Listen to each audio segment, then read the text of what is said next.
बोले आज खेल हमारी देख आज केमी क्या खेल हो चलिए कौन कर्म व्यस्त रही भगवान जो उलुखड़ बंधा से उलुखड़ बंधन अच्छा देखुं दुआर अगणार गोटा विशाल जंगलार्जुन वृक्ष विद्यमान अच्छी भगवान कृपा पड़ा से वृक्ष बोला अरे अरे 10,000 वर्ष धरी यही वृक्ष अच्छी ये नुहति ये से कुबेर पुत्र नलग्रीव मणि नलकुबेर मणिग्रीव मत तो उद्धार कर अच्छी ना आदि प्रभु कौन कले ना नलकुबेर मणिग्रीव पाक जी ये नलकुबेर गोटे अपराध करते आउ से अपराध भयंकर अपराध थिला एक कथार अच्छी धन यौवन प्रभुत्व अविवेकिता एकैक्यनर्थाय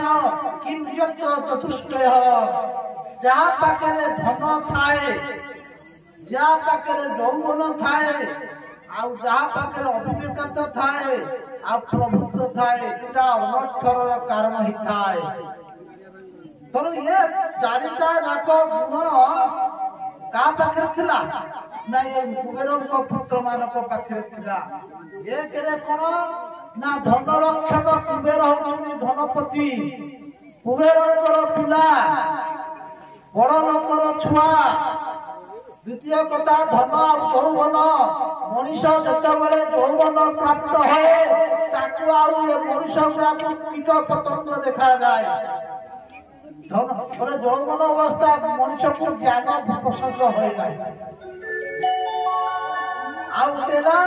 प्रभुत्व प्रभुत्व कहले मु गोटे बड़ आईएएस मु गोटे बड़ राजनेता मु गोटे बड़ जज जो उपाधि प्राप्त ही ना से पाखे अहंकार बेसी थाए आउ अविवेकिता कहले बुद्धिहीन व्यक्ति ये चारिटा गुण जाक पाखे थिला जो गोटे गुण थाए अनर्थ कर पकाए से कुबेर पिला मानक पाखे चारिटा अवगुण थिला बुद्धि विकृति हो गला एक देवता दुई धनपति पुओ तीन सुंदर देखा चारि कौन ना पदवी मनीष को पदवी अंध कर थाए किए ना भगवान शिवकर अनुचर थिले माने बॉडीगार्ड ये नरकुबर मणिग्रीव शिवकर द्वार रक्षक कले थिले से अहंकार अनुभूत हो आपण माने जानती आदि कालिका कलिर अमृत कौन जानती मद ये मद पान करते कौटी ना बारुणी नामक मद पीते बारुणी मदिरा पीवा मदा धूपित लोचन बारुणी मद खाई आखि लाल लाल करी आउ जानते मद खाई व्यक्ति मन में काम भावना बेसी जागृत काम भावना बेसी जागृत हो मद खाई व्यक्तिर आउ जिते मद पीदेले मतवाला गले कौन कले ना देवगना स्वर्गर किसी देवगना मानक जबरदस्त धरिक नहीं आसे चलो नहीं आसिले कौटी ना चैत्र रथ कहले गंगा को नहीं आसी अलकानंदारे आसिकी कौन कले ना स्नान कले अरे भाई स्नान कर मना भाई पुणी यही प्रकार स्नान विवस्त्र ही उलग्न अवस्था कपड़ा कपड़ा नहीं भी कपड़ा मन रख जल भितर प्रकार स्नान कर शास्त्र आमको बहुत बार मना उलग्न होकर जल देवता को अपमानित करने उचित नुहे किसी कपड़ा पिंधा उचित ये दी भाई गंगा अलकानंद जाई कौन करना स्नान कले तो पीछे सही पटे सही दिग भगवान नारद आसुचंती बाबाजी लोक भगवान गुण कीर्तन कर श्रीमन नारायण नारायण नारायण श्रीमन नारायण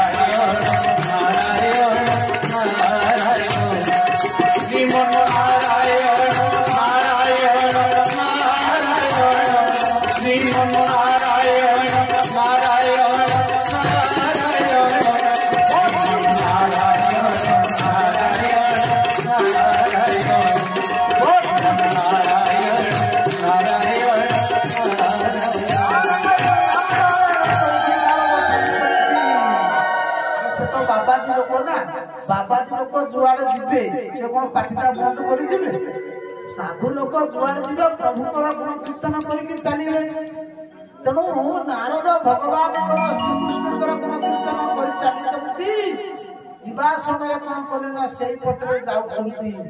ଏକରେ ଯୁବତୀ ମାନଙ୍କର ଟିକେ ସଂକୋଚ ଭାବ ଥାଏ ପୁରୁଷ ମାନଙ୍କ ଅପେକ୍ଷା। ଯେତେବେଳେ ନାରଦ ଯାଉଛନ୍ତି ନାରଦଙ୍କର ନଜର ଟିକେ ପଡିଗଲା। ଯୁବତୀ ମାନେ ସବୁ ଦେବଗଣା ମାନେ ଦେଖିଲେ ଶ୍ରୀମତୀ ନାରଦ ଯାଉଛନ୍ତି, ଲଜ୍ଜିତ ହେଇଗଲେ। ସେମାନେ ଲୁଚିଗଲେ, ସବୁ ଗଛ ଉପରେ ଯାଇ ଲୁଚି ପଡିଲେ।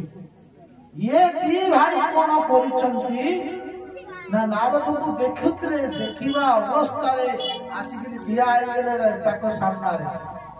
ନାରଦ କହିଲେ ଆରେ ଆରେ ଆରେ ଇଏ ତ ସେଇ ନରକୁବର ମଣିଗ୍ରୀବ, ଇଏ ତ କୁବେରଙ୍କର ପୁତ୍ର, ଇଏ ତ ଭଗବାନ ଶଙ୍କରଙ୍କର ଅଂଶର। ମୁଁ ଯେତେବେଳେ କୈଳାସ ଯାଏ ଏ ଦି ଭାଇ ଯାକ ମତେ ଦେଖିଲେ ପ୍ରଣାମ କରନ୍ତି, ଅଥଚ ମତେ ଦେଖୁଛନ୍ତି, ଅଥଚ କିଛି କହୁନାହାନ୍ତି। ତା ମାନେ ଏମାନଙ୍କର ଶରୀରରୁ ମୁଁ ଯାହା ଅନୁମାନ କରୁଛି, ପୁଣି ବିବସ୍ତ୍ର ଅବସ୍ଥାରେ, ଅସଂଯତ ଅବସ୍ଥାରେ, ପୁଣି ମଦପାନ କରିଛନ୍ତି। ଓହୋ, ଇଏ ହଉଛି ଧନର ଆଉ ଯୌବନର ଅହଙ୍କାର।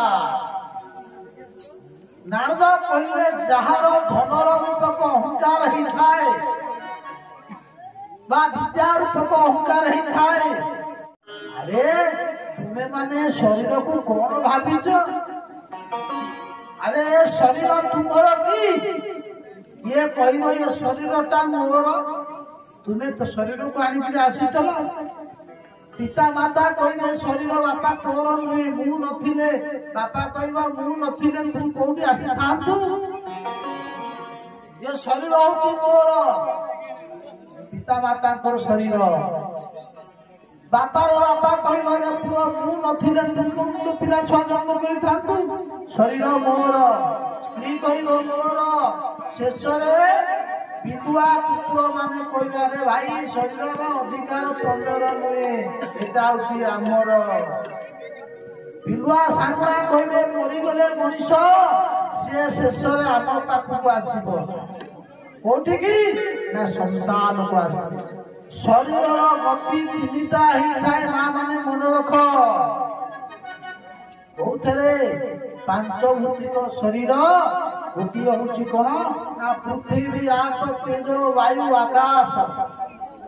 ଏଇଥିପାଇଁ ଶରୀରରେ କଣ ଅଛି ନା ଅସ୍ଥି, ସ୍ତମ୍ଭ, ସ୍ନାୟୁ, ମାଂସ ଲେପିତ ଗୋଟିଏ ହାଡଟା ଅଛି। ଆଉ ହାଡ ଉପରେ କଣ କରାଯାଇଛି ନା ଡେଟିଂ ପେଣ୍ଟିଂ କରାଯାଇଛି। ଡେଟିଂ ପେଣ୍ଟିଂ ତା ମାନେ ନେଶା ଯାଇଛି ସପ୍ତ ଧାତୁରେ।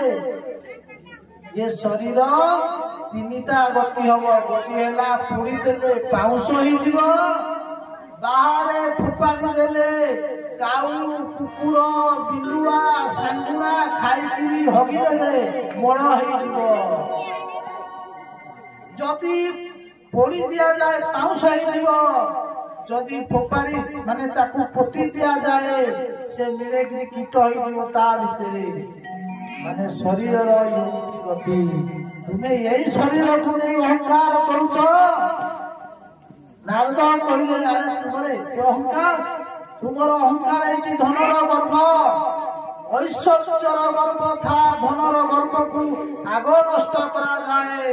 तेणु ऐश्वर्य कले धनर गर्भ कौन हो जाए। 6टा लक्षण अच्छे कहले कौन धन थिबा व्यक्ति तार 3टा दुर्गुण थाए। धनी लोकर 3टा दुर्गुण कौन जान। गोटे है धन, गोटे है धनर अहंकार एवं धन पाइबार जो तृष्णा। भगवान कृपा करी संपत्ति बहुत देते तथापि आहरी लोभ आहरी मत मिल जाऊ पुरा। तेणु 3टा अवगुण होता है धनी लोक पाखे। आउ दरिद्र पाखे 2टा न थाए, गोटे अवगुण। से गोटे अवगुण कौन ना गोटे अवगुण है कौन ना धनर तृष्णा। धन केमिति आसिब जो प्रकार हो मोर धन दरकार। ତେଣୁ ଏଉ ଯୋଉ ଧନ ଯାହା ପାଖରେ ଥାଏ ତା ପାଖରେ ଅବଗୁଣ ହେଇଥାଏ କଣ ନା ଐଶ୍ୱର୍ଯ୍ୟ ମଦ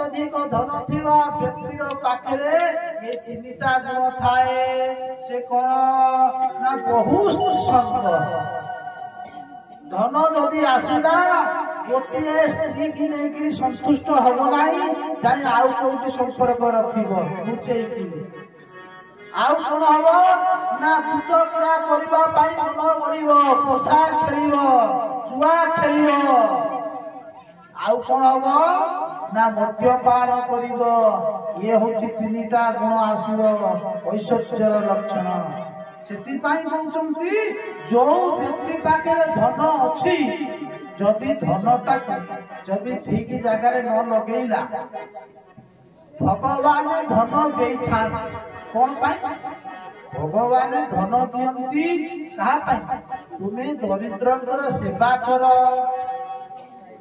ଧନର ଉଦ୍ଦେଶ୍ୟ ହଉଛି କଣ କହିଲେ କଣ ନା ଧନ ଅର୍ଜନେ ଧର୍ମ କରି ଧର୍ମେ ପାପ